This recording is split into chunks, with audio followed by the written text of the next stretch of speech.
What's the definition of entry level though? Because you base it on price, or you're basing it on spec? Because the price-wise, no one is entering the sport. Okay, let me rephrase that. Very few people are entering the sport and spending £1,000 on a bike. And at around £1,000, that's what the big manufacturers' entry-level options are. That's a lot of money. Yeah, I think, but £1,000 now is probably about £600 from like a decade ago. Sure. And my first road bike was £600. Mm-hmm. So I guess my first bike was about £1,000. Yeah. But then my commuter bike, which was the one that I used to use to get around town and actually commute to into work on, was a £150 single speed that was just like classic. Like a State or something. No, way more budget than that. There used to be a British company that used to import Chinese bikes, single speeds only, on Hackney Road called No Logo. Oh. And their logo was they had a logo, it said No Logo. So I bought one of those because it was when Fixie was legit cool, and they used to do like really cool bikes. So I had one which was like Superman colors, red and black. No, red and blue, that's Superman. And, that cost 150, maybe 160 quid. And that was the one I used to do all my riding on around town. And then I decided to get a road bike, and it was a 600 quid bike. I kind of feel like entry level is actually much broader than I realized. Mm-hmm. I thought entry level was a lower spec road bike. But I think the more you dig into it, the more there's actually little subcategories within it. And it is price based. Mm-hmm. It's actually like some people just don't want to spend more than 500 quid on a bike because either they can't or they just don't want to. They just don't think it's worth spending that kind of money on a bike. So it's interesting to see what has happened with the comment section of the video that did extremely well. For the viewers at home who might not be aware, we've covered a decathlon bike, which we went and bought from the shop with this little secret camera, blurred out the people's face in the video. It was £340, a Tri-Ban spec'd with microshift. Yes, yeah. Great bike. It was fantastic. The comments have now shifted from the first wave of audience was enthusiasts, like our usual viewers and enthusiasts, and now it's being spread even further by the YouTube algorithm. And now the people who are watching it, there's a lot of comments that are like, £340 for a bike. How is that entry level? I would never spend that much. Like that amount of money is a lot for a bike for lots and lots of people. I guess it depends. So it's not a cheap bike. I think it depends a lot on like what you're doing though, doesn't it? Yeah. Like if you're commuting and you're like trashing a bike, like it seems like using a couple of £1,000 bike to just commute is just silly, really, isn't it? It's just money down the drain. Granted, you perhaps save money from using a car, public transport, blah, blah, blah, blah.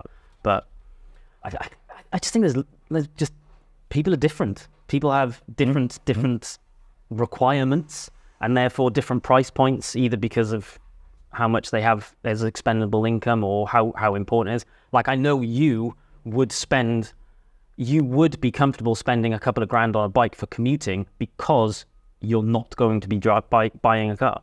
So like spending £2,000 on a bike that's perfect for commuting, like that's saving you thousands of pounds every year. It is, and I guess I've been spoiled by, I like a bike to fit, I like a bike to ride at least a certain amount of, I want it to feel at least a certain goodness before it's like, because that's ridden loads of nice stuff. That was always my method when I lived in London, is I used to work on the basis that public transport costs a year. So if I got a tube pass for like zone 1 to 4 or whatever zone I was living in at the time, I can't remember. It was like what, 300-400 quid a month.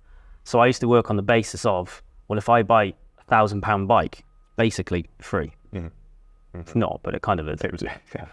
That's always how I looked at it. And you get fitness for free as well. Yeah, free fitness. But yeah, I think the quality of true entry-level bikes has got better. Because you wouldn't be able to buy something like the Tri-Ban 7 or 8 years ago. Like it wouldn't be as good. So there is definitely people saying, oh, the entry-level, the bike industry is out of control, blah, blah, blah. I don't know if that's true. You're just looking at the wrong brands. And there are brands like Decathlon, shops like Decathlon, Halfords, and now making a very quality bike for not very much money. I have to say, and it surprised me a lot, the Decathlon offering is really good. Yeah. And it really has surprised me. Yeah. They actually, they got in touch with us. So this is an example of us doing stuff for the purpose of our audience. They actually got in touch with us and offered us another bike for free. Bearing in mind, so the first one, they knew nothing. They didn't even know who we were. No. They didn't, we bought the bike. We didn't, they had no knowledge of us making it. I was about a conspiracy. We're sponsored by Decathlon apparently. Oh, comment section, yeah. So they then got in touch with us after it. I had a chat with them. They offered us a 750 quid bike for free. And I said no, because it would just be, well, one, it was too expensive, and we know we were doing a higher priced Halfords one. But it just didn't serve our audience. It just ends up being an advert for Decathlon. We might explore some other price points in the future, but it just didn't work. It would have been having aren't they rejigging their naming system? I don't think we can actually officially talk about that, but yes. I don't think I heard him that. Who did? Oh, okay. Well. It was me, but we'll park that there. So yeah, we all of those bikes that we bought for that series, none of the brands involved knew anything about it, and you liked the idea of secret filming in the shop. Apparently, you can get real trouble with Walmart. They hate people filming inside there. There we go. Good job we're not there now. But I guess that one served as a good example of what is possibly too cheap. Like, where's the line? That's an interesting question. Something you talk of quite a bit. Well, as we were building those videos, something you talked to me of quite a bit is, what is it? BSO, bike-shaped object. I don't think the Walmart is just a BSO. No. Is it any lower than that? It's a brute of a bike, and it is usable, but like for a little bit more, you're going to get a much better product. But then, yeah, like you said, any lower than that goes down to that eBay bike that you got, and it becomes a bike that's made of cheese. And that is a problem. However, people still buy them. I see people in Newcastle riding those, delivering stuff. So they're clearly usable. But for how long? I think that's probably the thing that we consider the most as part of this, which is perhaps why we write off some of the lower end stuff. Because we look at it as you could spend perhaps £200 on a bike, and you're probably going to have to spend another £100 6 months down the line.